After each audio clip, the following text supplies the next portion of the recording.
नमस्ते, नमस्कार प्यारे बच्चों, गुड मॉर्निंग। सभी आप कैसे हो? उम्मीद करती हूँ सभी प्यारे साथी एकदम बढ़िया हैं, एकदम मस्त हैं, एकदम तंदुरुस्त और एकदम दुरुस्त हैं। तो सभी प्यारे बच्चों का स्वागत मैं करती हूँ आपके अपने प्यारे से परिवार रोजगार विद अंकित में। तो जल्दी से क्लास के साथ जुड़ जाएंगे और हम लोग कर रहे हैं फिर क्लास को शुरू।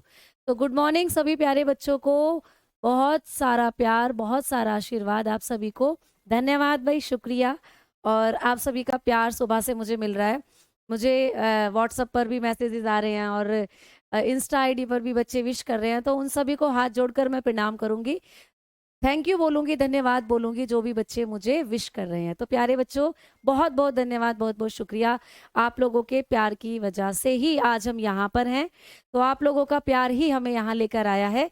आप लोगों के प्यार के बिना हम कुछ भी नहीं है, ठीक है? तो भाई बिल्कुल धन्यवाद। चलो, good morning, good morning, good morning, नमस्कार, राधे राधे। तो स्पेशल फील आप लोग करा ही देते हो जिस दिन किसी का भी हैप्पी बर्थडे होता है।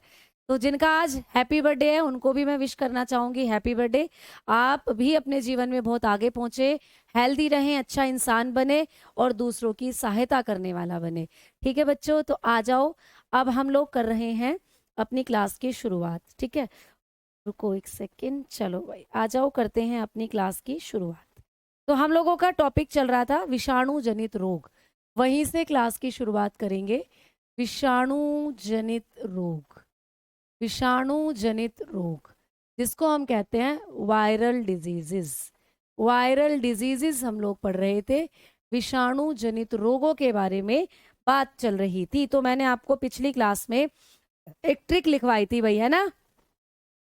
Thank you, thank you, thank you सभी बच्चों को, बहुत सारा प्यार, बहुत सारा आशीर्वाद आप सभी को बदले में, है ना? रिटर्न गिफ्ट, तो हाँ मैं रिटर्न गिफ्ट दे रही हूँ आप सभी को, बेस्ट विशेस कि आप लोगों का जल्दी से जल्दी सिलेक्शन हो जाए और अपनी लाइफ में आप लोग जल्दी से सेट हो जाएं और एक अच्छा इंसान बने। ठीक है, जहां कहीं भी किसी व्यक्ति को आपकी मदद की आवश्यकता पड़े आप उसकी मदद करें और मदद करने के साथ साथ आप अपने माता पिता का भी पूरा सम्मान करें। ठीक है, तो आ जाओ भाई बच्चे, अब हम क्लास को कर रहे हैं शुरू। आज तो पार्टी होगी बिल्कुल आप लोगों के आशीर्वाद की वजह से, या आशीर्वाद तो मैं ही दूंगी बेसिकली, तो आप लोगों के प्यार की वजह से बिल्कुल पार्टी भी होगी। भाई आ जाओ जल्दी से।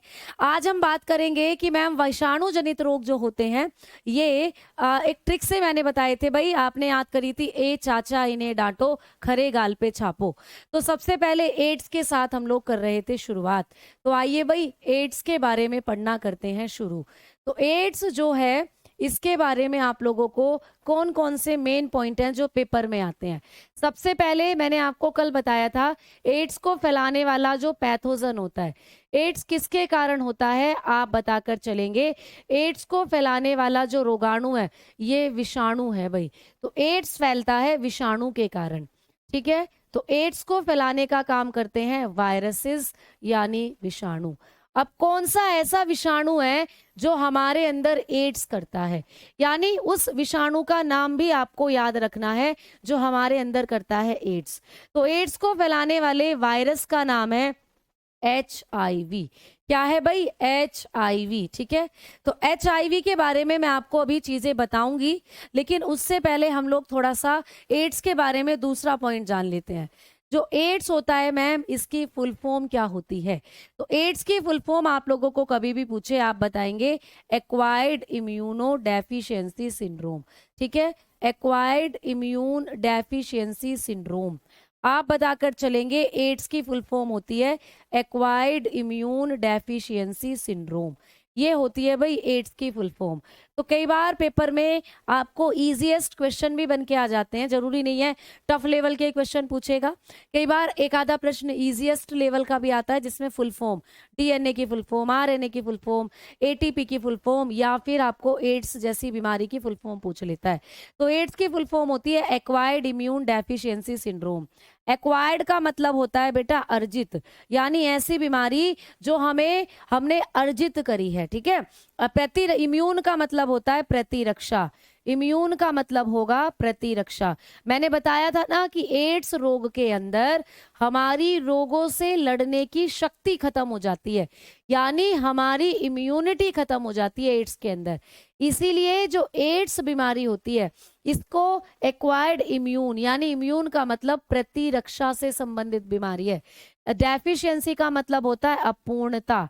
डेफिशिएंसी का मतलब है अपूर्णता, यानी कमी हो जाना, ठीक है। और सिंड्रोम का मतलब होता है संलक्षण, यानी बहुत सारी बीमारियों के लक्षण आपके शरीर में आ जाते हैं। तो एड्स की फुल फॉर्म की बात करें तो एड्स की फुल फॉर्म होती है एक्वायर्ड इम्यून डेफिशिएंसी सिंड्रोम, अर्जित प्रतिरक्षा अपूर्णता संलक्षण। ये होता है प्यारे बच्चों ads.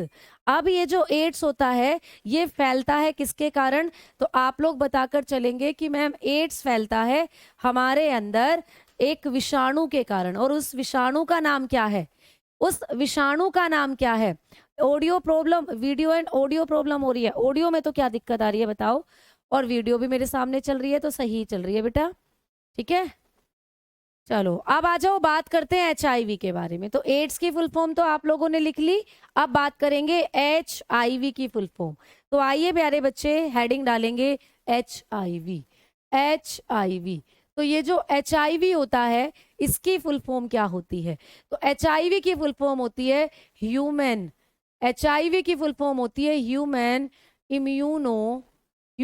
Immuno deficiency, human immuno deficiency virus. ये होती है HIV की फुल फॉर्म। इसको हिंदी में कहते हैं, ह्यूमन का मतलब होता है मानव, इम्यूनो का मतलब फिर से वही प्रतिरक्षा, ठीक है, और डेफिशिएंसी का मतलब वही अपूर्णता, और वायरस का मतलब विषाणु। तो इस HIV की फुल फॉर्म होती है ह्यूमन इम्यूनो डेफिशिएंसी वायरस, ठीक है। ये जो HIV वायरस होता है इसका एक और नाम है बच्चे, इसको हम रेट्रो वायरस भी कहते हैं। किस नाम से इसको जाना जाता है, इसको रेट्रो वायरस भी कहते हैं। कई बार पेपर में आता है कि कौन सा वायरस है जो एड्स फैलाता है, और ऑप्शन में आपको रेट्रो वायरस लिखा हुआ होता है। तो जो HIV है इसी को हम रेट्रो वायरस के नाम से भी जानते हैं। मैम इसको रेट्रो वायरस क्यों कहते हैं, तो अभी मैं आपको समझाऊंगी इसको रेट्रो वायरस क्यों कहते हैं। देखो मैंने आपको बताया था कि हमारे शरीर में एक प्रक्रिया होती है, सबसे पहले DNA बनता है, फिर RNA बनता है, फिर प्रोटीन बनती है। सेंट्रल डोगमा जो बताया था कोशिका वाले चैप्टर में, तो सबसे पहले बनता है क्या, DNA, फिर बनता है RNA, और फिर बनती है प्रोटीन। तो प्यारे बच्चे हमारे शरीर में क्या होगा यहाँ पर समझना इसको, ठीक है। रेट्रो वायरस क्यों कहते हैं इसको यहाँ समझना, इसको हम रेट्रो वायरस कहते हैं। इसको हम लोग रेट्रो वायरस इसलिए कहेंगे क्योंकि ये हमारे शरीर में उल्टी प्रतिक्रिया दिखाता है, हमारे शरीर में जाएगा और उल्टी प्रक्रिया। भाई होता क्या है, DNA से बनता है RNA, DNA से बनता है RNA, और RNA से बनती है प्रोटीन। ये है सीधा क्रम, ये साइकिल चलती है हमारी कोशिका के अंदर, ये होता है सामान्यतः हमारी बॉडी के अंदर। लेकिन ये क्या करेगा रेट्रो वायरस, ये रेट्रो वायरस जो होता है ये उल्टा करता है, ये RNA से DNA बना देता है, ये RNA से DNA बना देता है, ठीक है। तो DNA से जब RNA बनता है, इस प्रक्रिया को किस नाम से जानते हैं बताओ जल्दी।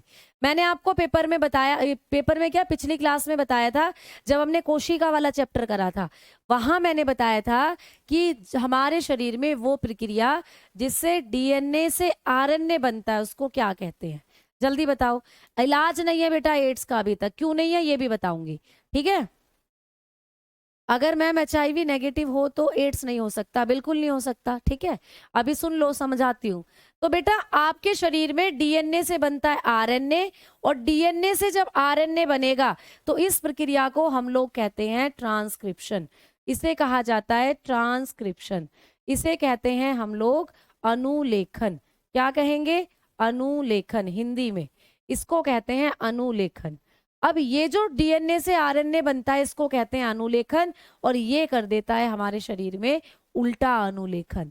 यानी कि ये क्या करेगा प्यारे बच्चों, ये जो रेट्रो वायरस होता है ये हमारे शरीर में करता है RNA से DNA का निर्माण, RNA से DNA बनाता है ये, ठीक है। ये क्या करता है, RNA से DNA बनाता है, हमने डीएनए से आरएनए बनाया था, इसने आरएनए से डीएनए बना दिया, तो इसने क्या कर दिया, रिवर्स ट्रांसक्रिप्शन कर दिया, इसने कर दिया उल्टा अनुलेखन।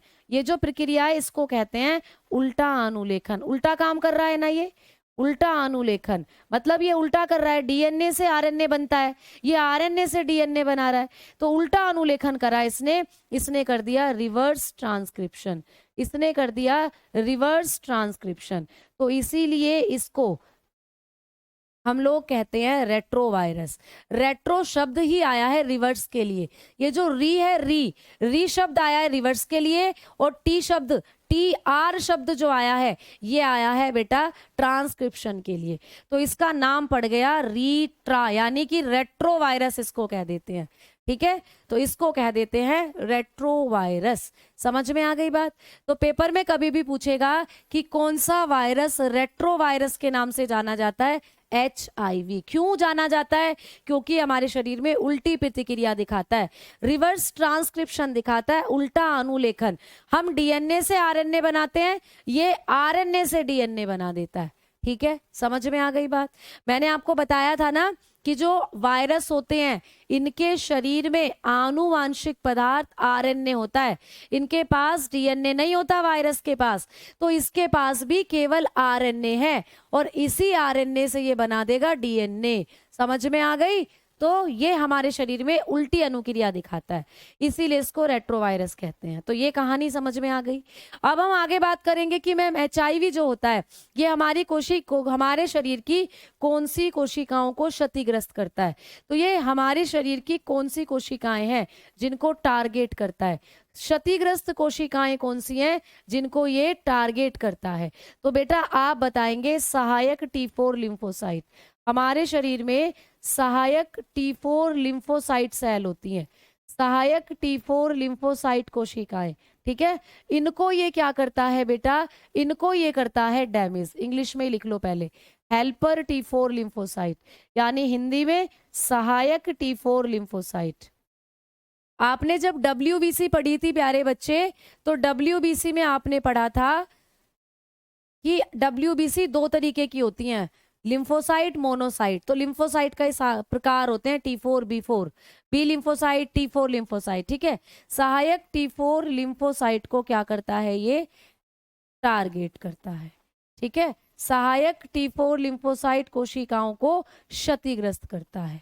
तो आपको ये भी पेपर में पूछा जाता है कि HIV का वायरस हमारे शरीर की कौन सी कोशिकाओं को क्षतिग्रस्त करता है, कौन सी कोशिकाओं को टारगेट करता है।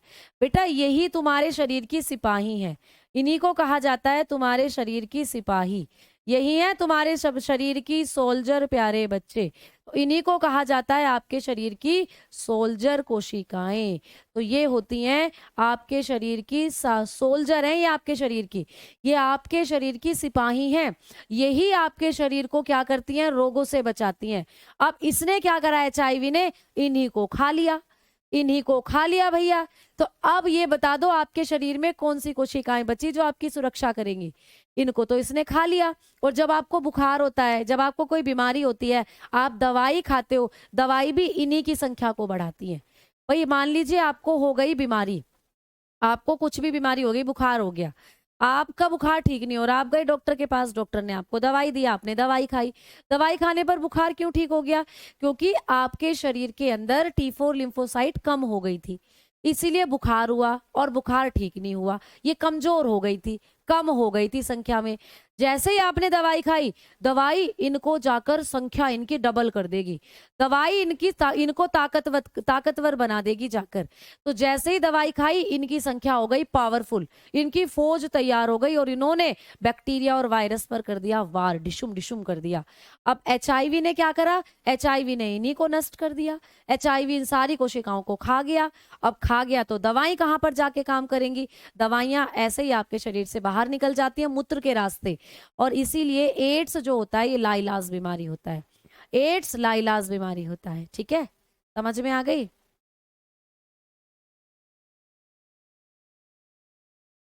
ठीक है, समझ में आ गई भाई बात? चलो आ जाओ, अब हम आगे बात करते हैं।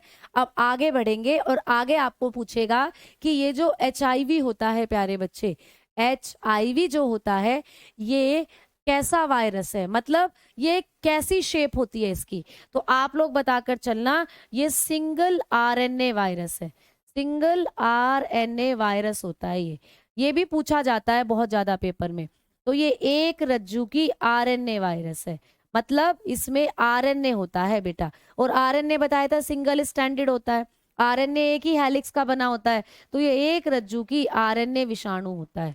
तो ये भी आपको पेपर में आता है कि एचआईवी कैसा वायरस है, आप बताएंगे सिंगल आरएनए वायरस होता है ये, सिंगल आरएनए वायरस या सिंगल हेलिक्स आरएनए वायरस, पूरा स्टेटमेंट लिख लो, ये होता है सिंगल हेलिक्स आरएनए वायरस। ठीक है, यानी कि इसमें जो आरएनए है वो एक ही रज्जु की होता है और इसमें डीएनए नहीं है, तो ये आरएनए वाला वायरस होता है। तो ये भी आपको पेपर में पूछा जाता है। समझ में आ गई बात? अब चलें आगे की तरफ, एचआईवी के बारे में इतना पढ़ लेना। अब बात करते हैं, आगे की तरफ बढ़ते हैं। तो प्यारे बच्चों, अब आप बात करेंगे कि मैम एड्स जो बीमारी होती है इसमें दो कंडीशन होती है, एड्स की दो अवस्थाएं होती हैं। एड्स एकदम से नहीं होता प्यारे बच्चे, एड्स की दो स्टेजेस होती हैं, दो स्टेजेस। एक तो होती है HIV positive state, HIV positive अवस्था। अगर किसी ने अपना टेस्ट कराया है और वो आया है एचआईवी पॉजिटिव, इसका मतलब उसके शरीर के अंदर अभी एचआईवी वायरस ने एंट्री मारी है, अभी उसने सारी कोशिकाओं को, सारी T4 लिम्फोसाइट कोशिकाओं को खाया नहीं है। इसका मतलब अभी कुछ दवाइयों से हो सकता है, पर यहाँ 50-50 का चांस रहता है, दवाइयां काम कर भी सकती हैं और नहीं भी कर सकती। तो एचआईवी पॉजिटिव अगर कंडीशन है किसी की, तो इसका मतलब ये नहीं है कि उसको एड्स हो गया है। तो एचआईवी पॉजिटिव पहली अवस्था है जो ट्रीटेड है प्यारे बच्चे, जो जिसका ट्रीटमेंट हो सकता है, ट्रीटमेंट इसका हो सकता है, इसका इलाज हो सकता है, बट 50% इसका इलाज हो सकता है। अब वो लक के ऊपर है कि इलाज हो जाए या ना हो। दूसरी अवस्था होती है एड्स, तो दूसरी अवस्था होती है भाई एड्स। ठीक है, दूसरी अवस्था को कहते हैं एड्स। तो एचआईवी पॉजिटिव अवस्था जब लंबी अवस्था में चली जाएगी या इसका इलाज नहीं कराया जाएगा, तो ये कन्वर्ट हो जाती है एड्स में। एड्स का मतलब है कि आपके शरीर की सारी लिम्फोसाइट खत्म, अब कुछ नहीं हो सकता, अब एड्स हो चुका है। ठीक है, आ जाओ भाई, कैसे पता चलेगा कि एड्स हुआ है? एड्स की जांच कैसे कराएंगे हम लोग? एड्स की जांच कराने वाले टेस्ट कौन कौन से हैं? तो एड्स की जब जांच कराते हैं तो आप लोगों को कराने होते हैं कई test.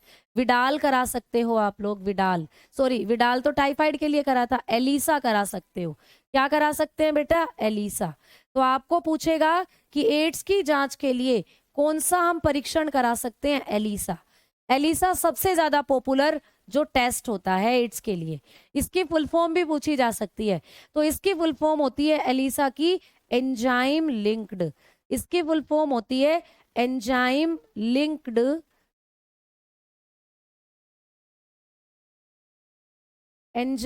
Linked immunosorbent assay, immunosorbent assay, ये होती है इसकी full form, enzyme linked immunosorbent assay. ठीक है, तो इसकी फुल फॉर्म आपको पेपर में आ जाती है, एंजाइम लिंक्ड इम्यूनो या प्रतिरक्षा। ठीक है, प्रतिरक्षा सोरबेंट एसे, सोरबेंट एसे।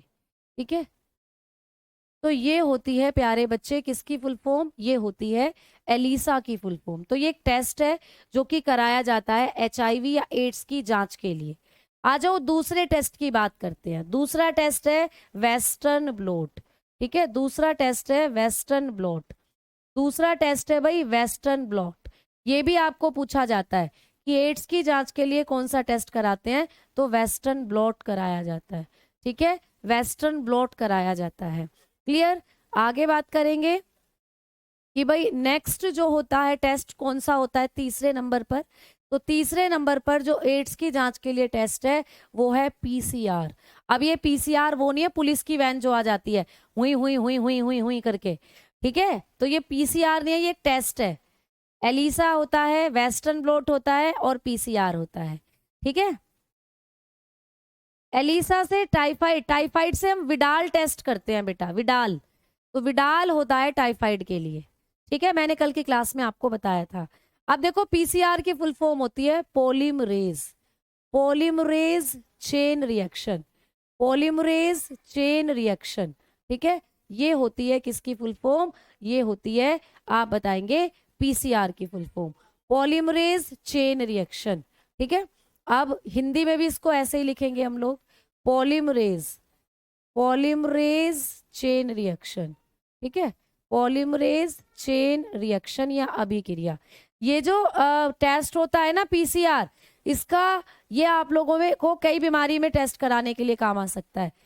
इससे आप लोग मलेरिया वगैरह का टेस्ट भी कर सकते हो, ठीक है, मलेरिया हो गया, डेंगू हो गया, इनका टेस्ट भी हम लोग करा सकते हैं, मलेरिया और डेंगू का, और किसका करा सकते हैं, एड्स का भी करा सकते हैं। तो ये 3 जांच होती हैं एड्स से संबंधित, ठीक है। तो समझ में आ गई भाई बात, इतना आपको एड्स के बारे में पढ़ना है, ठीक। चलो, तो एड्स होता क्या है, बेसिकली रोगों से लड़ने की शक्ति इसमें खत्म हो जाती है, मैंने आपको बताया था। चलो भाई आ जाओ, अब आगे बात कर रहे हैं, हमें कैसे पता चलेगा कि हमें, हमारे पार्टनर को एड्स है। प्यारे बच्चों, आपको अपने पार्टनर के प्रति वफादार रहना है। कैसे कैसे फैलता है एड्स, चलो ये भी बताते हैं, एड्स कैसे कैसे फैलता है, ठीक है, एड्स कैसे कैसे फैल सकता है, एड्स के फैलने के कारण, एड्स फैलने के कारण क्या क्या होते हैं, ठीक है, एड्स कैसे स्प्रेड करता है, कैसे ये फैलता है। तो एड्स को फैलने के कुछ कारण है। सबसे पहले है असुरक्षित यौन संबंध, असुरक्षित यौन संबंध बनाना, यानी कि अपने पार्टनर के प्रति वफादार रहें। अनसेफ, अनसेफ सेक्स के द्वारा भी ये फैलता है बेटा, ठीक है। यानी कि इसमें क्या होता है, आप जब भी अपने वफादार, मतलब अपने पार्टनर के प्रति वफादार नहीं रहेंगे, एक से ज्यादा लोगों के साथ आपके संबंध होंगे, तो उस वजह से एड्स फैल सकता है।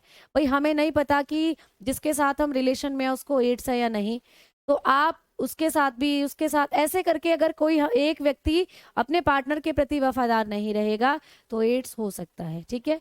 तो अपने पार्टनर के प्रति वफादार रहें।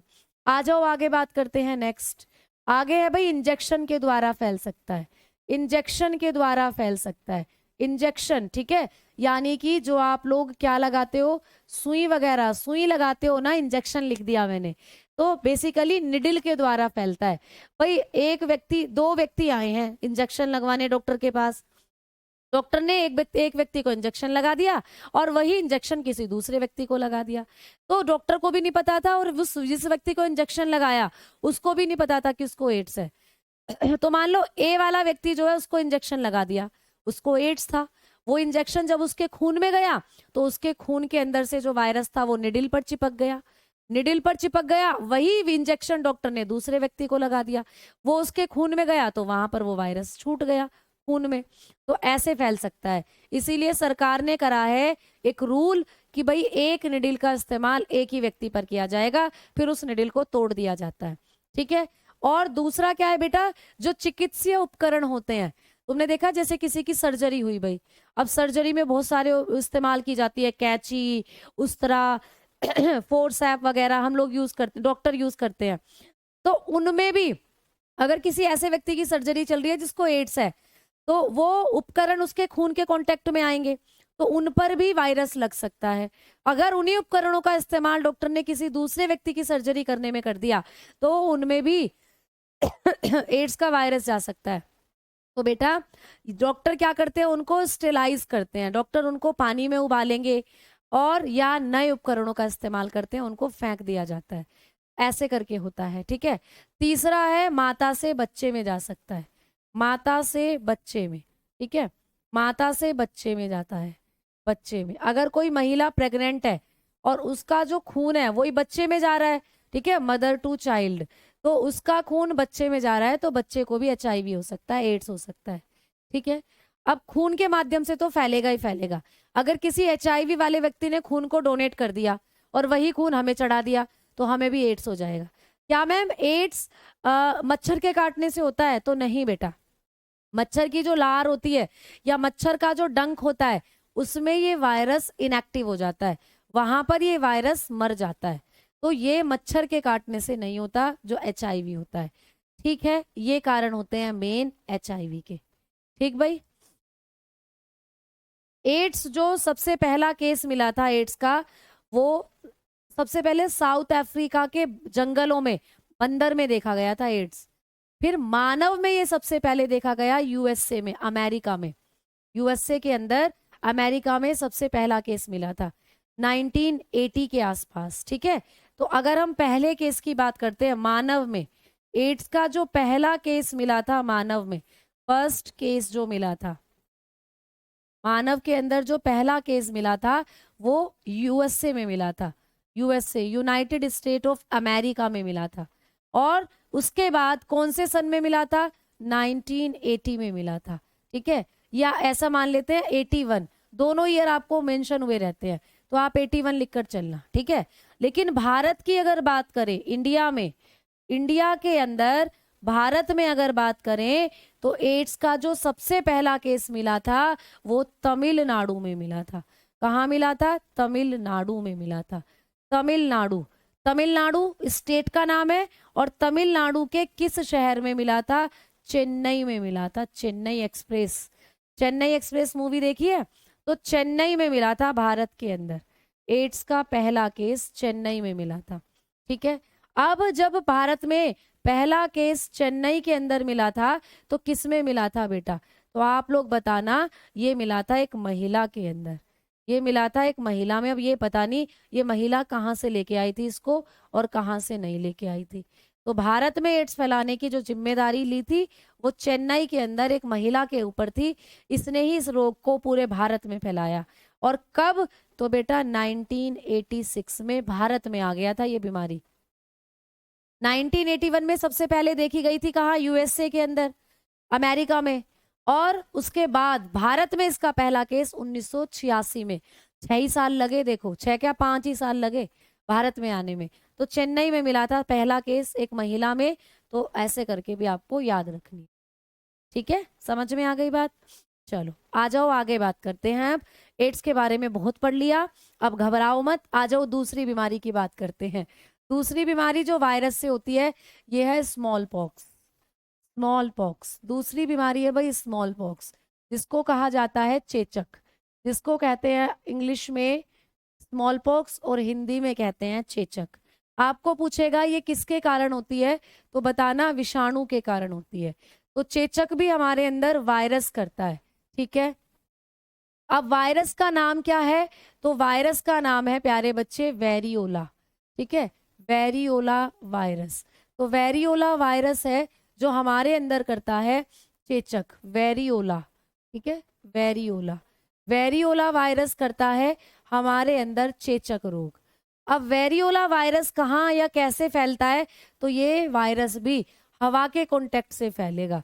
यानी कि अगर किसी को चेचक निकली हुई है और आप उसके पास जाकर बैठ गए या उसके कमरे में चले गए या उस घर में चले गए, तो भैया आपको भी चेचक होने के चांसेस हैं। इसीलिए जब किसी को चेचक निकलती है ना, तो उस घर में किसी को जाने नहीं दिया जाता, खासकर छोटे बच्चों को, क्योंकि छोटे बच्चों की इम्यूनिटी कम होती है।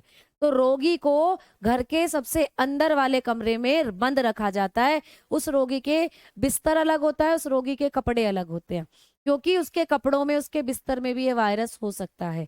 तो ये वायरस आसपास की हवा में घूमता रहता है जहाँ रोगी होता है। इसीलिए उस घर में, जिस घर में माता निकलती है, उस घर में हम सब्जी का तड़का भी नहीं लगाते हैं। क्यों नहीं लगाते हैं सब्जी का तड़का? इसलिए नहीं लगाते क्योंकि जब हम सब्जी का तड़का लगाएंगे तो गैसेस निकलती हैं बेटा। देखते हो जब हम सब्जी में तड़का लगाते हैं कैसे शू गैसेस निकलती हैं।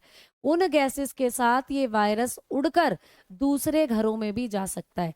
जहां जहां उस तड़के की स्मेल, जहां जहां वो तड़के की गैसेस जाएंगी, वहां वहां वो वायरस भी जा सकता है। तो इसीलिए जो है चेचक जब किसी को निकलती है, माता जब निकलती है, तो वहां तड़का नहीं लगाते। हम लोग क्या कहते हैं, भैया तड़का मत लगाओ, माता रानी बिचल जाएंगी या ऐसे करके कुछ बोलते हैं गाँवों में। तो ऐसा कुछ भी नहीं होता। साइंटिफिक रीजन ये है कि जिस घर में रोगी है उस घर में वो वायरस फैल रहा है, और वायरस फैल रहा है तो उस घर में जब तड़का लगेगा तो तड़के की गैसेस के साथ वो वायरस दूसरे गली मोहल्ले के घरों में भी जा सकता है, इसलिए मना किया जाता है। ठीक है, हैप्पी बर्थडे मैडम जी, धन्यवाद भैया, धन्यवाद। ठीक है, हाँ जी। अब कई बार बोलते हैं कपूर बांध देते हैं, भाई भुजा पर कपूर बांध दिया जाता है, तो कपूर की स्मेल बहुत स्ट्रोंग होती है, तो कपूर की स्मेल से ये वायरस इनएक्टिव हो जाता है, मर जाता है। इसीलिए जिस घर में चेचक निकलती है या आसपास गली मोहल्लों में सब अपने बच्चे को कपड़े में कर कर कपूर बांध देते हैं, कपूर की सुगंध से वायरस मर जाता है। ठीक है, आ गई बात समझ में। अब इसके बारे में क्या पढ़ना है बेटा, ये बीमारी जीवन काल में एक ही बार होती है बेटा, जीवन काल में एक ही बार होती है ये बीमारी। अगर किसी को चेचक निकल गई है तो उसको कभी दोबारा नहीं निकलेगी, ये जीवन काल में एक ही बार होती है बेटा बीमारी, ये ओनली वन टाइम होती है, वन टाइम इन लाइफ। ठीक है, वन टाइम इन लाइफ, जीवन काल में एक ही बार ये बीमारी होती है। दोबारा क्यों नहीं होती, क्योंकि इस बीमारी से लड़ने की इम्यूनिटी हमारे शरीर में बन जाती है। फिर अगर ये वायरस एक बार हमारे शरीर में गया, इसने एक बार चेचक फैला दी, दोबारा जब ये वायरस हमारे शरीर में जाएगा तो हमारी इम्यूनिटी एक्टिव हो जाएगी और इस वायरस पर डिशुम डिशुम कर देगी। भाई हमारी रोगों से लड़ने की शक्ति जो है ना, वो वायरस और बैक्टीरिया के अकॉर्डिंगली अपने आप को चेंज करती रहती है। तो इस वायरस के लिए हमारी जो इम्यूनिटी है वो एक बार में काम नहीं करती, लेकिन दूसरी बार में एक्टिव हो जाती है और इस वायरस को मार गिराती है। इसीलिए दोबारा ये वायरस कभी हमारे शरीर में अपना इन्फेक्शन नहीं फैला पाता। अच्छा, ये बीमारी भारत से जा चुकी है बेटा, अच्छी बात तो ये है कि ये बीमारी भारत से जा चुकी है, भारत मुक्त हो चुका है इस बीमारी से, भारत मुक्त हो गया है। आपको पूछेगा पेपर में कि कौन सी विषाणु जनित बीमारी है जिससे भारत मुक्त हो गया है, तो हमारा भारत देश अब चेचक से फ्री हो गया है, इंडिया इस बीमारी से फ्री हो गया। अब भारत में इस बीमारी को कोई भी नया पेशेंट हमें देखने को नहीं मिलता है। ठीक है, क्यों फ्री, क्यों मुक्त हो गई, तो बेटा इस बीमारी से बचाव के लिए बनाया गया टीका, वैक्सीनेशन बनाई गई इस बीमारी से बचाव के लिए, इस बीमारी से बचाव के लिए बनाया गया था टीका। और ये टीका, इस टीके का नाम क्या था, स्मॉल पॉक्स वैक्सीनेशन, इस टीके का नाम था स्मॉल पॉक्स वैक्सीनेशन। ये भी टीका तो अब भी लगाया जाता है, तो इस टीके का नाम है स्मॉल पॉक्स वैक्सीनेशन, यानी कि चेचक का टीका। और ये बहुत पेपर में प्रश्न आता है कि चेचक का टीका किसने बनाया था, आप बताएंगे कि स्मॉल पॉक्स वैक्सीनेशन या चेचक का जो टीका था इसको किसने बनाया, एडवर्ड जेनर ने। चेचक का टीका, स्मॉल पॉक्स वैक्सीनेशन जो है बेटा, इसको सबसे पहले बनाने का काम किया था एक साइंटिस्ट एडवर्ड जेनर ने। तो चेचक के टीके की खोज किसने करी, आप बताएंगे।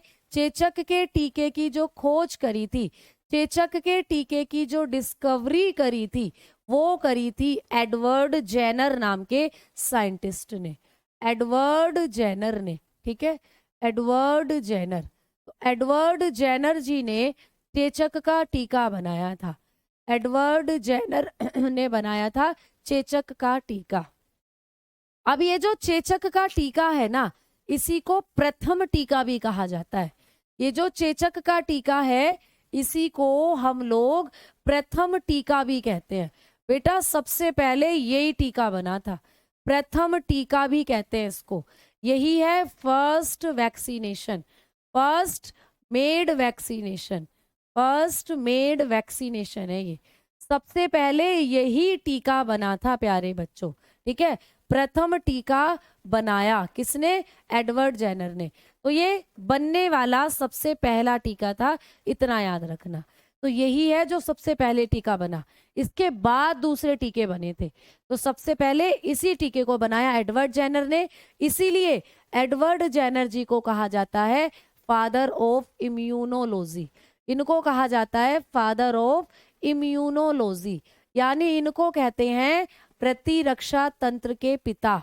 इन्होंने प्रतिरक्षा प्रणाली के लिए टीका बनाया था सबसे पहला, इसीलिए इनको कहा जाता है प्रतिरक्षा तंत्र के पिता। ठीक है, प्रतिरक्षा तंत्र के पिता किसको कहते हैं, एडवर्ड जेनर को कहते हैं। और ये टीका जब इन्होंने बनाया तो 1796 था जब इस टीके का इन्होंने कर दिया निर्माण। तो सबसे पहले ये टीका 1796 में एडवर्ड जेनर ने बनाया था। HIV सिंगल मैन भी हो सकता है, सिंगल मैन में भी हो सकता है। सिंगल मैन का मतलब समझ नहीं आया, मैन तो भैया सिंगल ही होते हैं। सिंगल हो सकता है बिल्कुल, मैंने कहा ना, अगर उसको किसी का खून चढ़ा दिया HIV वाला या इंजेक्शन लगा दिया HIV वाला तो तब उसको HIV हो सकता है। ठीक है, समझ में आ गई बात? चले, फीवर के लिए, फीवर से लड़ने वाले जो हमारी बॉडी के अंदर इम्यूनिटी है, वो ऐसा नहीं है कि उसके लिए हमारी इम्यूनिटी एकदम एक्टिव है। वो इम्यूनिटी हमारी काम तो करती है लेकिन बहुत धीरे धीरे, इसीलिए फीवर जो है वो बार बार लगता रहता है हमें। ठीक है, चलो। अच्छा, यूपी एग्जाम के टाइम निकली थी बेटा, वो माता नहीं थी। माता दो तरीके की होती है, एक तो होती है छोटी माता और एक होती है चेचक। चेचक बहुत खतरनाक होती थी। चेचक तो आंख के अंदर भी निकलती थी, मुंह के अंदर भी निकलती थी, नाक के अंदर भी निकलती थी, वो थी चेचक। और आदमी झुक जाता था, ऐसे कुबड़ा हो जाता था जब ये निकलती थी, मृत्यु तक हो जाती थी। पूरे शरीर पर निकलती थी, हर जगह, सर में भी, मुंह के अंदर, नाक के अंदर। और इसके दानों का साइज बहुत मोटा होता था और दानों में सफेद सफेद तरल भरा रहता था और ये दाने निशान भी छोड़ जाते थे। तुमने पुराने लोग देखे होंगे, उनके मुंह पर गड्ढे गड्ढे, ओमपुरी थे, ओमपुरी, ओमपुरी के मुंह पे चेचक के दाग थे, तो ये दाग छोड़ जाती थी चेचक। ये चेचक नहीं है जो अब निकलती है, वो तो छोटी माता है जो अब निकलती है। पूरे शरीर पर दाने से माता निकल आती है, वो छोटी माता है। ये है चेचक। चेचक जा चुकी है भारत से। ठीक है, चलो आ जाओ, अगली बीमारी की बात करेंगे। अगली बीमारी जो वायरस से होती है, तीसरे नंबर पर हम बात करेंगे हर्पिस की। तीसरे नंबर पर बात करेंगे हर्पिस रोग की, हर्पिस बीमारी की। तो प्यारे बच्चे, जो हर्पिस रोग होता है, हर्पिस बीमारी जो होती है, ये भी किसके कारण होती है? आप बताएंगे विषाणु के कारण। तो सिर्फ इतना पूछा जाता है इसके बारे में कि हर्पिस रोग किसके कारण होता है, आप बताएंगे विषाणु के कारण होता है। विषाणु का नाम HPV, विषाणु का नाम है HPV, यानी हर्पिस वायरस, यानी हर्पिस विषाणु। ठीक है, तो विषाणु का नाम है हर्पिस विषाणु, हर्पिस वायरस। तो जो बीमारी का नाम है वही विषाणु का नाम है। तो ये जो बीमारी होती है, हर्पिस रोग जो होता है, ये भी हमारे अंदर किसके कारण होता है? विषाणु के कारण। ठीक है, ये क्या है मैडम हर्पिस? तो प्यारे बच्चों, ये त्वचा का संक्रमण है। इसमें आपकी त्वचा ऐसी हो जाती है जैसे जल गई हो, ये त्वचा का संक्रमण है। ये होता है स्किन इन्फेक्शन। तो ये है स्किन इन्फेक्शन, ये त्वचा का संक्रमण है। त्वचा का संक्रमण बोले तो स्किन का इन्फेक्शन होता है इसमें, है ना। आपकी जो त्वचा है वो ऐसी हो जाती है जैसे जल गई हो। त्वचा पर ऐसे ऐसे छोटे छोटे छोटे छोटे फफोले से पड़ जाते हैं, पूरी त्वचा ऐसे लगती है जैसे जल गई हो, और इसमें अकड़ाहट होती है और बहुत तेज बुखार आता है। ये होता है हर्पिस बेटा। हर्पिस जो होता है ये लैंगिक संपर्क बनाने से भी फैलता है। तो ये लैंगिक माध्यम से भी फैल सकता है, लैंगिक माध्यम से भी फैलता है। अगर किसी को हर्पिस है और उसके साथ किसी ने रिलेशन बनाया तो उसको भी हो सकता है। तो ये सेक्सुअली भी फैलती है जो बीमारी होती है। ठीक है, ये सेक्सुअली भी फैलती है जो हर्पिस रोग होता है। तो हर्पिस रोग लैंगिक माध्यम से भी फैलता है। ठीक है, लैंगिक माध्यम से फैलती है, याद रखना। सेक्सुअली भी ये बीमारी स्प्रेड होती है, फैलती है। इसके बारे में सिर्फ इतना याद रखना है हर्पिस के बारे में। आ जाओ आगे बात करते हैं। आगे बात करेंगे हम लोग कि मैम अगली बीमारी कौन सी है? तो इन्फ्लुएंजा। अगली बीमारी है इन्फ्लुएंजा, जो कि वायरस से होती है। अगली बीमारी है इन्फ्लुएंजा। तो इन्फ्लुएंजा रोग जो होता है, ये इन्फ्लुएंजा रोग भी वायरस के कारण होता है हमारे अंदर, और इसी को हम नॉर्मली कहते हैं फ्लू। कहते हैं ना, मुझे तो भैया फ्लू हो गया, उसको तो फ्लू हो गया, मतलब यही है फ्लू यानी इन्फ्लुएंजा। किसके कारण होता है? विषाणु के कारण। पेपर में पूछेगा कि इन्फ्लुएंजा बीमारी किसके कारण होती है, आप बताएंगे वायरस के कारण। और मैम कौन सा वायरस है जो इन्फ्लुएंजा रोग करता है हमारे अंदर? तो वायरस का नाम भी यही है, इन्फ्लुएंजा वायरस। Influenza virus. तो वायरस से होने वाली बीमारियों में सबसे अच्छी बात यह है कि जो बीमारी का नाम वही वायरस का नाम। तो इन्फ्लुएंजा रोग इन्फ्लुएंजा वायरस के कारण होता है। ठीक है, इन्फ्लुएंजा विषाणु है, इन्फ्लुएंजा वायरस है, यही करता है इस बीमारी को। ठीक है, समझ में आ गई बात? अब मैडम ये इन्फ्लुएंजा जो है इसके लक्षण क्या होते हैं? इन्फ्लुएंजा बीमारी के क्या लक्षण है, सिम्टम्स क्या हैं इसके? तो बेटा इस बीमारी में आपको खांसी, जुकाम, सर दर्द, बदन दर्द, बुखार, ये सिम्टम देखने को मिलते हैं।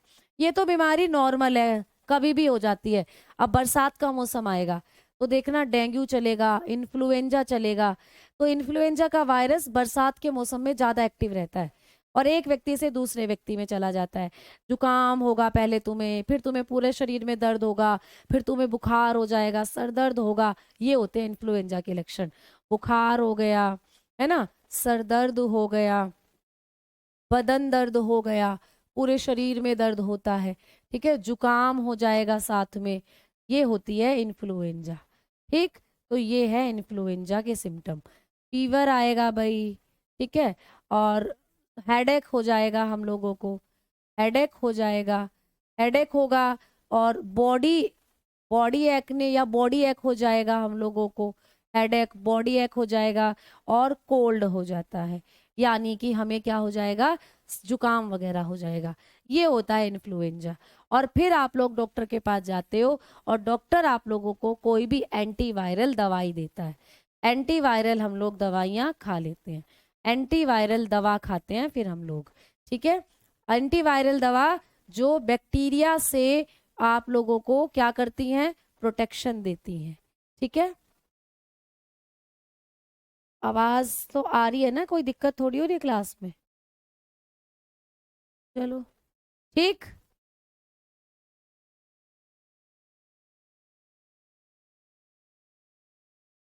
चलो भाई, बहुत बढ़िया हितेश, बहुत बढ़िया, दिल खुश हो गया।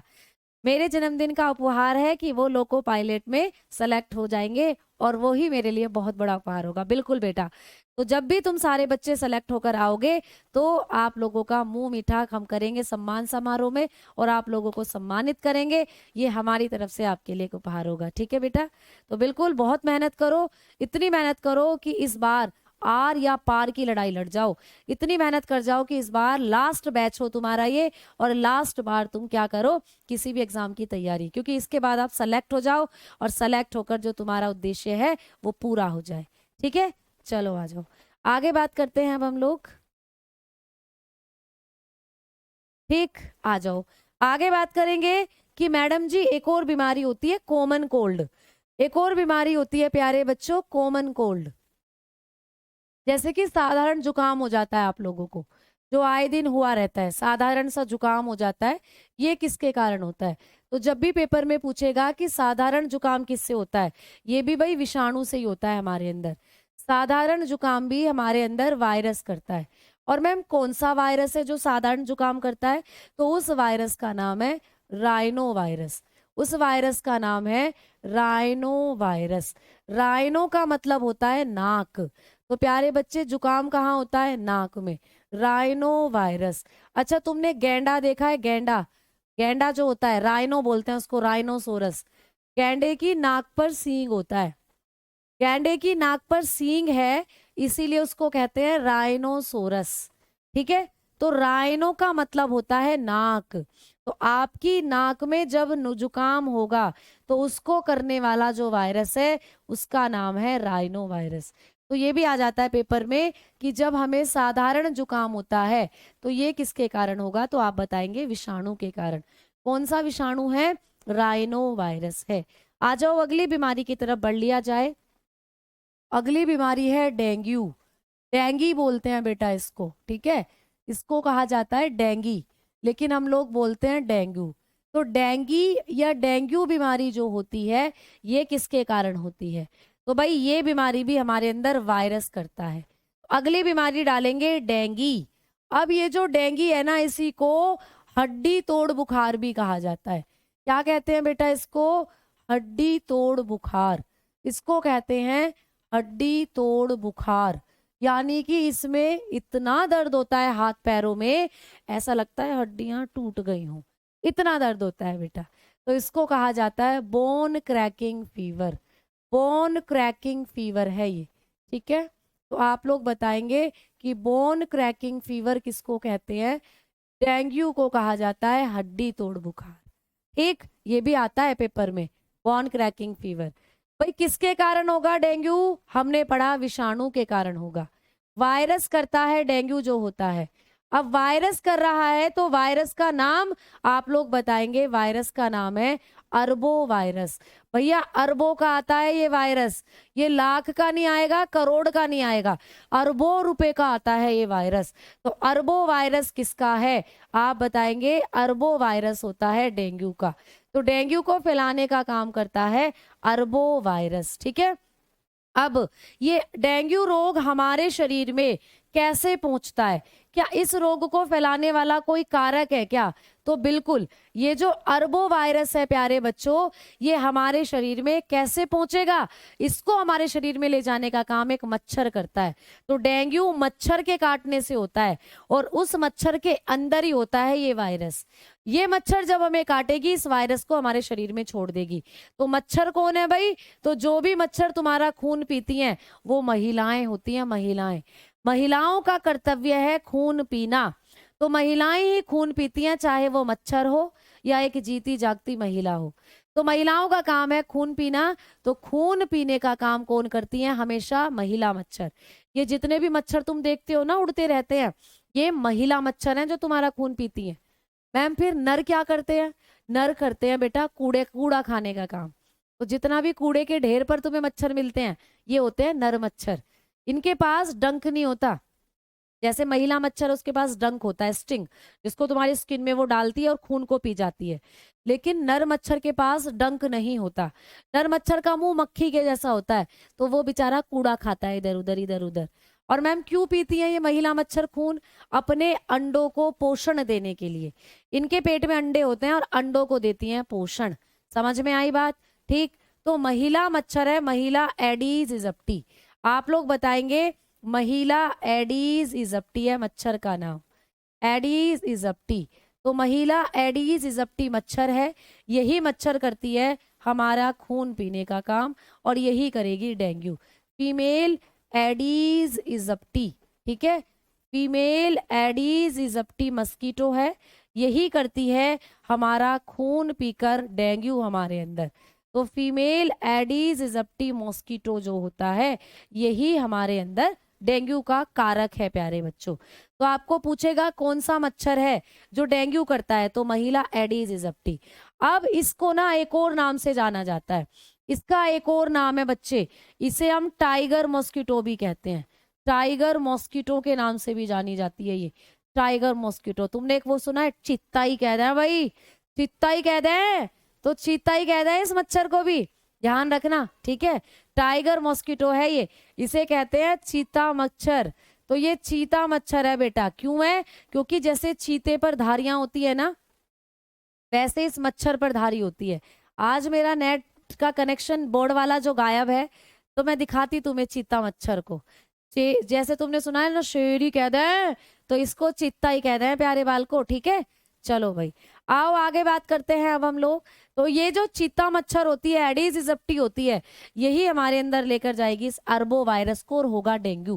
डेंगू का लक्षण बता दो जल्दी से, जिसको भी डेंगू हुआ है जल्दी से डेंगू का सिम्टम बताओ। बेटा डेंगू रोग में बुखार आता है, ये तो सभी जानते हैं। बुखार आएगा, उल्टी होगी, हड्डियों में दर्द होगा, ये डेंगू का लक्षण है। लेकिन डेंगू रोग का एक मेन लक्षण है, आपकी जो प्लेटलेट्स होती हैं एकदम से डाउन हो जाती हैं। तो क्या कहोगे? प्लेटलेट की संख्या में कमी। प्लेटलेट्स की संख्या में कमी आती है, प्लेटलेट्स की संख्या में कमी। तो ये होता है डेंगू का लक्षण, ठीक है। प्लेटलेट्स की संख्या में कमी, ये होता है डेंगू का लक्षण। डिक्रीजिंग प्लेटलेट्स, डिक्रीज्ड प्लेटलेट्स, आपकी जो रुधिर कोशिकाएं हैं प्लेटलेट्स, ये डिक्रीज हो जाती हैं प्यारे बच्चों। तो आप बताएंगे डिक्रीजिंग प्लेटलेट्स, ठीक है। मैम आपने कल बताया कि क्लास 1 बजे, नहीं बेटा मैंने बताया क्लास 2 बजे होती है, 2 से 3 बजे होता है प्रैक्टिस सेट, ठीक है, बिहार पुलिस के लिए। मैम जी HBD, तो यू मेरा भी विश एक्सेप्ट कीजिए। अच्छा अच्छा, ठीक है भाई सूरज जी, बिल्कुल प्यारे बच्चे, धन्यवाद, बहुत बहुत शुक्रिया, बहुत बहुत आप लोगों का आभार, ठीक है। तो ये प्लेटलेट्स को क्या करता है प्यारे बच्चों, प्लेटलेट्स जो होती हैं इनको डैमेज करना शुरू कर देता है ये जो अरबो वायरस होता है, तो इसीलिए हो जाता है डेंगू। अब बात करते हैं मैम डेंगू में क्या करते हैं हम, डेंगू का ट्रीटमेंट। तो डेंगू का ट्रीटमेंट वैसे तो डॉक्टर आपको एंटीवायरल दवाइयां देंगे जब आप हॉस्पिटल में जाओगे, लेकिन कई बार घरेलू नुस्खों से भी हम डेंगू का इलाज करते हैं। जैसे कि भाई नारियल पानी दिया जाता है, नारियल पानी पियो, डेंगू होता है तो किसी को, ठीक है। कोकोनट वाटर, कोकोनट वाटर आपको टाइफाइड में भी पीना होता है, कोकोनट वाटर, ठीक है। लेकिन सबसे अच्छा जो होता है, ऐसा बोलते हैं पपीते के पत्तों का अर्क, ठीक है, पपीता जो होता है, पपीते के पत्तों का अर्क, पपीते के पत्तों का रस पीना चाहिए। करते हैं ना घर पे हम, पपाया लीफ जूस पीते हैं, पपाया लीव्स जूस हम लोगों को पीना चाहिए, पपीते के पत्तों का अर्क। कई बार बोलते हैं ग्लोए वगैरह आती है उसका जूस पीना चाहिए, लेकिन जो बकरी का दूध है वो सबसे लाभकारी होता है। तो बताएंगे बकरी का दूध, तो बकरी का दूध पीना चाहिए जिसको डेंगू हुआ है, गॉट मिल्क, ठीक है। तो गॉट मिल्क बहुत कारगर होता है डेंगू में। बकरी के दूध में ऐसा क्या होता है, तो बकरी के दूध में पाई जाती है एक प्रोटीन, बकरी के दूध में प्रोटीन पाई जाती है, यही प्रोटीन आपकी प्लेटलेट की संख्या को 2 गुना कर देती है। तो बकरी के दूध में मिलती है एक प्रोटीन, और इस प्रोटीन का नाम है जेलेटिन। तो बकरी के दूध में एक प्रोटीन है, इस प्रोटीन का क्या नाम होता है, इसे कहते हैं जेलेटिन। तो बकरी के दूध में जेलेटिन नाम की प्रोटीन पाई जाती है। इस जेलेटिन प्रोटीन से हमारी जो प्लेटलेट्स होती हैं वो बहुत तेजी के साथ बढ़ना शुरू कर देती हैं। तो इसीलिए बकरी का दूध डेंगू में बहुत लाभकारी होता है, ठीक है।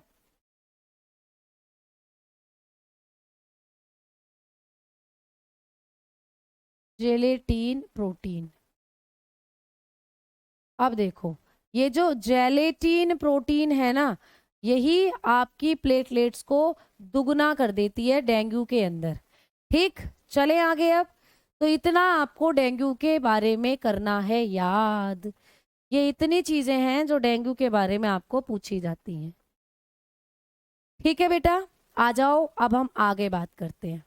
हाँ जी, बाकी को दूध, पपीते का पत्ते का जूस, बकरी का दूध, हाँ हाँ बिल्कुल। तो आओ अगली बीमारी और कर लेते हैं एक बार। अगली बीमारी और क्या है भाई, रेबीज।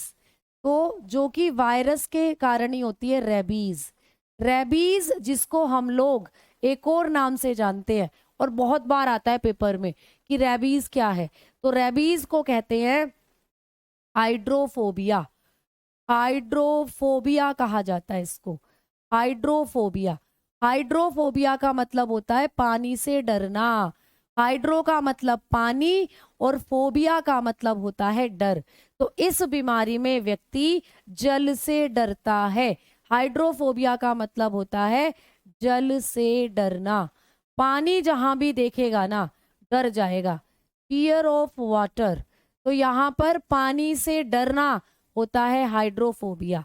जिसको डेंगू ये होता है ना रेबीज, उसको प्यास लगेगी ना, उसको पानी भी पीने को दोगे ऐसे ऐसे डरेगा पानी को देखकर, तो प्यासा ही मर जाता है बेचारा, वो पानी से डर लगता है उसको और वो पानी पीता भी नहीं है, प्यासा ही मर जाता है। तो ये होता है रेबीज। किसके कारण होता है रेबीज, आप बताएंगे विषाणु के कारण। रेबीज किसके कारण होता है, वायरस के कारण।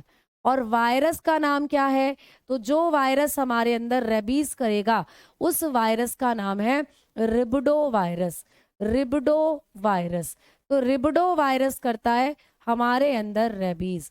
रिबडो वायरस, रिबडो वायरस करता है हमारे अंदर रेबीज। रिबडो वायरस हमारे शरीर में कैसे पहुंचता है, ये कैसे जाएगा हमारे शरीर में? तो डेंगू रोग को, ये रेबीज को भी फैलाने वाले कुछ वेक्टर होते हैं, रेबीज रोग को भी फैलाने वाले कुछ कारक होते हैं। कौन कौन से होते हैं आप बताएंगे? कुत्ता, अगर किसी को कुत्ते ने काट लिया, अगर किसी को बिल्ली ने काट लिया, अगर किसी को बंदर ने काट लिया, अगर किसी को भेड़िए ने काट लिया, ठीक है, अगर किसी को लोमड़ी ने काट लिया भाई, ठीक है, और अगर किसी को काट लिया चमगादड़ ने, चमगादड़, ठीक, तो ये सब कर देंगे आपके अंदर रेबीज। कुत्ता, बिल्ली, बंदर, भेड़िया, लोमड़ी, चमगादड़ और प्यारे बच्चे कुछ जंगली जानवर, जैसे कि कई बार गाय के बारे में भी लिखा होता है। गाय कब करेगी रेबीज? जब गाय को किसी कुत्ते ने काट लिया और वो गाय हो गई पागल। उस गाय को आप अपने घर में रख रहे हो, वो गाय क्या करेगी, तुमने उसको रोटी दी, आपका हाथ चबा जाएगी, तो उसकी लार में भी है ये वायरस। तो ऐसे करके हो जाएगा गाय से भी, ठीक है। तो आप लोग बताकर चलेंगे कि ये सब जो हैं ये हैं डेंगू को, रेबीज को फैलाने वाले कारक। डॉग, कैट, मॉन्की, ठीक है, वुल्फ, फॉक्स, बैट्स, चमगादड़ को बोलते हैं बैट्स, एंड काउस, ठीक है, ये करती हैं हमारे अंदर रेबीज रोग। अब आप पूछेंगे कि मैम ये जो रेबीज का वायरस है ये इन सब जानवरों के अंदर कहाँ होता है? तो इन सब जानवरों की लार और पंजों में होता है, ये लार और पंजों में पाया जाता है, ठीक है, लार और पंजों में पाया जाता है ये वायरस। मान लीजिए आपको कुत्ते ने अपने पंजों से भमोड़ दिया कुत्ते ने आपको खाया तो नहीं लेकिन पंजे मार दिया आप पर, तो तब भी उसके नाखूनों में भी ये वायरस है, तो उससे भी आपको फैल सकती है। तो इन सब जानवरों की जो सलाइवा होगी, लार, एंड इन सब जानवरों के जो क्लोज होते हैं पंजे, उनमें होता है ये वायरस, ठीक है। अब आप लोग पूछेंगे कि मैम इस रोग का लक्षण क्या है? तो भाई लक्षण तो आपको ऊपर लिख दिया, हाइड्रोफोबिया। इसमें व्यक्ति पागल हो जाता है, पागलों जैसे लक्षण आ जाते हैं, उसका तंत्रिका तंत्र खराब हो जाता है। तो इसका प्रभावी लक्षण क्या है? इसका प्रभावी अंग क्या होता है? प्रभावी अंग, तो जब आप बात करेंगे इसका जो अफेक्टिव ऑर्गन होता है वो होता है आप लोगों का तंत्रिका तंत्र। प्रभावी अंग यहाँ पर भी तंत्रिका तंत्र होगा। भाई हम पागल हो जाते हैं पूर्ण रूप से, हमारा जो दिमाग है वो बिल्कुल पागल कुत्ते के जैसा, बोलते हैं ना तुझे पागल कुत्ते ने काट लिया अब तू भी पागल हो जाएगा। अगर कोई पागल कुत्ता है उसकी लार ज्यादा निकलती है और उसकी लार ज्यादा निकल रही है तो इसका मतलब उसकी लार में ये वायरस 100% है, और 100% है तो जिस कुत्ते को वो काटेगा, मतलब वो कुत्ता जिसको भी काटेगा उसको ही रेबीज हो जाएगा। तो चाहे किसी जानवर को काट ले चाहे किसी इंसान को काट ले, तो इसमें हमारा नर्वस सिस्टम होता है खराब, नर्वस सिस्टम प्रभावित होता है इस बीमारी के अंदर, ठीक। तो भाई टाइम भी हो चला है, अब चलेंगे हम मंडे में मिलेंगे, कल संडे है, संडे में मजे करेंगे, ठीक है। इंसान को रेबीज होगा तो दूसरा को काटेगा बेटा, बिल्कुल काट सकता है और बिल्कुल हो सकता है, ज़ॉम्बी बन सकते हो तुम, ज़ॉम्बी, ठीक है। लेकिन ऐसा माना जाता है कि जिस कुत्ते को रेबीज है वो 24 घंटे में मर जाएगा, क्योंकि ये वायरस उसके अंदर उसके दिमाग को खराब कर देगा, और जिस इंसान को काटा है वो भी 72 घंटे के अंदर मर जाएगा। रेबीज के बारे में मैं कल भी आपको चीजें बताऊंगी, इसका टीका, इसकी वैक्सीनेशन किसने बनाई थी। तो मंडे में जब क्लास लेंगे तो आप लोग मुझे याद दिलाएंगे कि मैम रेबीज के बारे में भी आपको बताना है। तो रेबीज की वैक्सीनेशन लुईस पास्चर ने बनाई थी, जिसके बारे में मैं लिखवाऊंगी आपको मंडे की क्लास में, क्योंकि अब टाइम हो चला है, ठीक है। चलो तो धन्यवाद, नमस्कार। इसका इलाज इसकी वैक्सीनेशन है बस, और कुछ नहीं है।